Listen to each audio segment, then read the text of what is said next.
I enrolled into Beaver because I really like programming. I think that's really cool, and I also love hardware too. So I just wanted to see which one I loved more, so I could have that as a career path for the future. So that's why I enrolled. We had the line following code that we had to do, and it had like different colored tapes, and the sensor wouldn't detect which color like it actually was. So sometimes it would follow another color than the priority color. So when we finally figured it out, that was really good. What I learned about myself. I'm not the best at programming. Sometimes it's a little frustrating, but I learned how to persevere through every outcome or problem that we had for this. So I feel really good. I connected with all my other peers in this class, and along with that, we also had like the women's conference that we had for Beaver, so that was really cool. And just all the other speakers, especially the quantum sensing one, that one was really cool. So I enrolled in this course originally because I had an interest in the quantum computing course that was originally online, but then my mom had shown me that there was a course in Huntsville, and I couldn't pass up the opportunity to do a course in my own backyard. A good light bulb moment of discovery was how many times I tried to get my code to work, but it just wouldn't, and it was due to indentation errors, which really wasn't a problem on my end. It was more of just figuring out how to line stuff up correctly. Definitely learned how to persevere. Originally starting 2 weeks in, it was very hard for me to adjust due to sleep schedules and being diligent with my work here, but it's definitely taught me a lot more, made me a better person. It's nice to be surrounded by like-minded peers who have an interest in the same subjects I do and in the STEM field. And it's definitely been nice connecting with them and going through this together. I found out about this course at the end of the school year from my school, and I was really interested in it because I enjoy programming and I wanted more experience with Python. In our wall-following labs, the prerequisite Jupyter notebook, where we learned all the functions we were going to use, was really hard for me because I'm not really experienced in trigonometry or polar coordinates. But as soon as I finally made it through all of that and had it explained to me and learned, the labs that followed were honestly extremely easy, and I felt really good about managing to complete them. I learned that my attention span is pretty short, but if I really focus in on my goals and try hard, I can accomplish a bunch of things that I didn't think I would be able to. Yeah, I made a bunch of friendships within my group, and they extend past this summer camp and into my daily life. Like I play video games with them, and I see them outside the camp.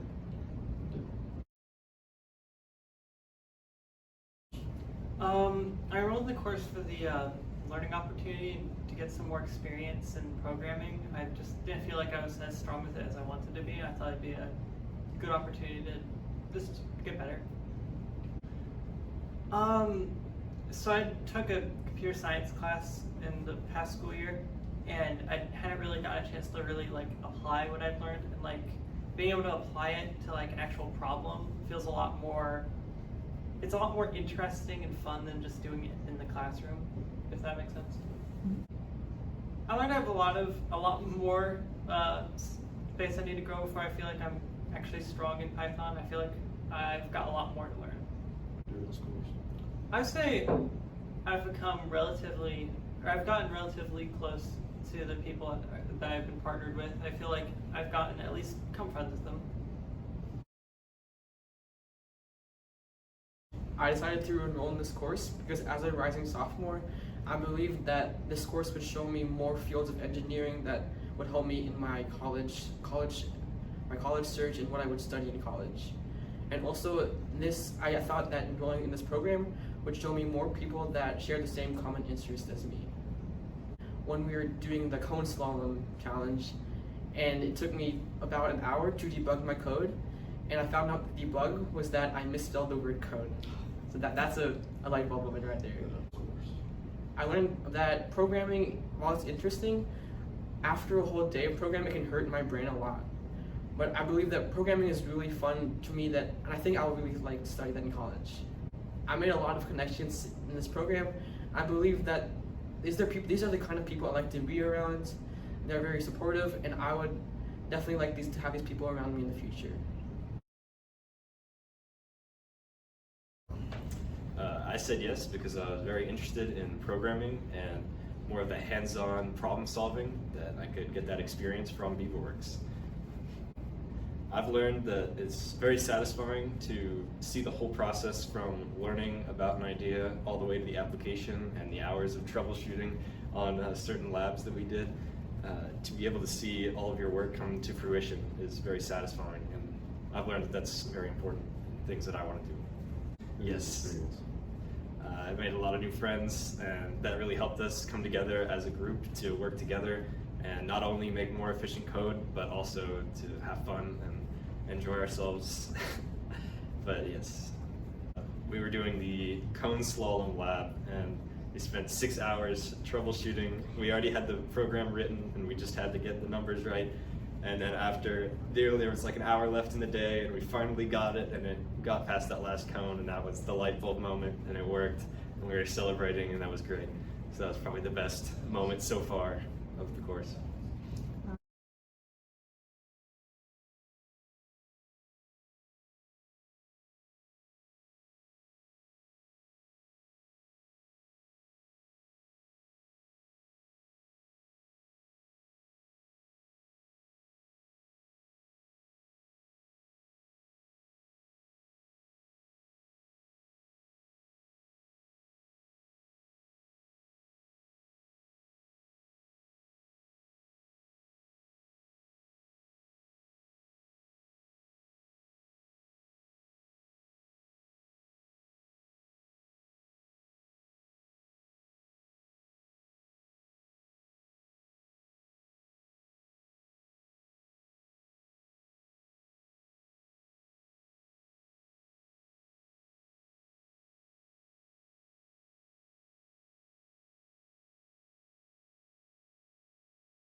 Yeah, you will perform better, but at least that's the next step. Yeah. Thinking about it for a while.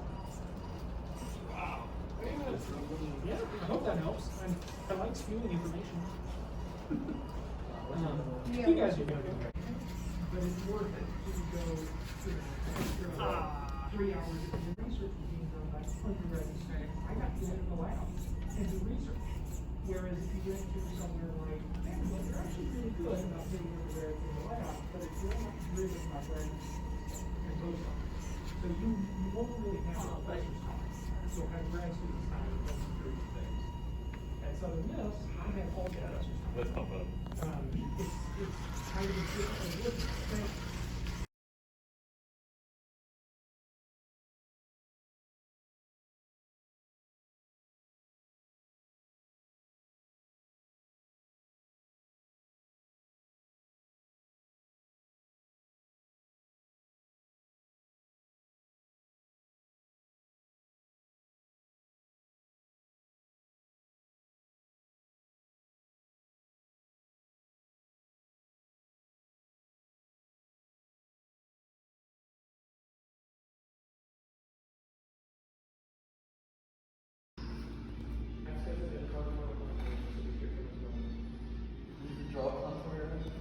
Still giving you an invitation? Yeah.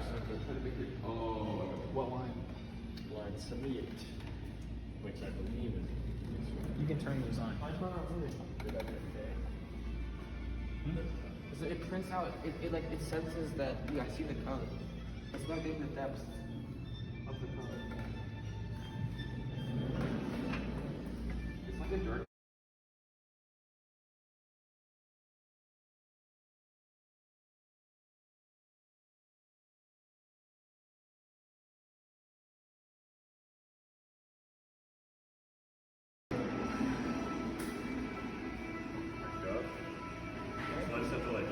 Yeah, you gotta. It gets faster. Once you have full charge, you can guarantee it.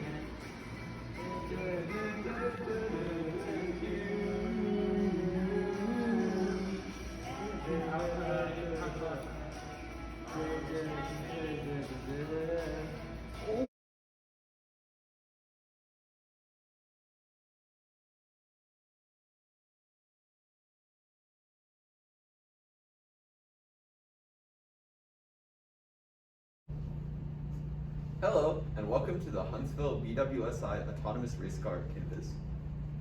And we'd like to introduce you to the course. The course starts out with some line following. We'll follow a line of tape. Now at this point, we'll be introduced with 3 different colors of tape, which incorporates a little bit of luck. So whichever color you pick, you might have the shortest path or the longest path. Following line following, we get to slalom. We'll slalom in between each cone, that varying color. And once we get to there, we'll go to a shape, whether it's an infinity, a circle, or figure 8. We're gonna go through the shape autonomously and go to wall following. Afterwards, we will then begin to use our LiDAR to navigate through the passage without ramming into the walls. Eventually, we will reach the Chick-fil-A, and unless it's Sunday, we will go into the drive-thru, once again using color priority to avoid crashing, and each line will have a separate distance, once again, like the beginning. Some lines will be short and some others will be longer. As we are going through the drive-thru, we will be handed the sauce. If our car can keep the sauce on it throughout the whole course, we will gain bonus points. After driving through the drive-thru successfully, we will once again navigate using our LiDAR and following the walls. And we will encounter some cones we have to go around.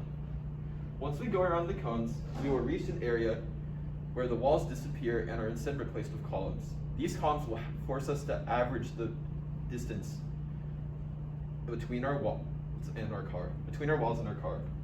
After finally navigating through this, we will reach the end of our course, where we will try to park in front of a cone.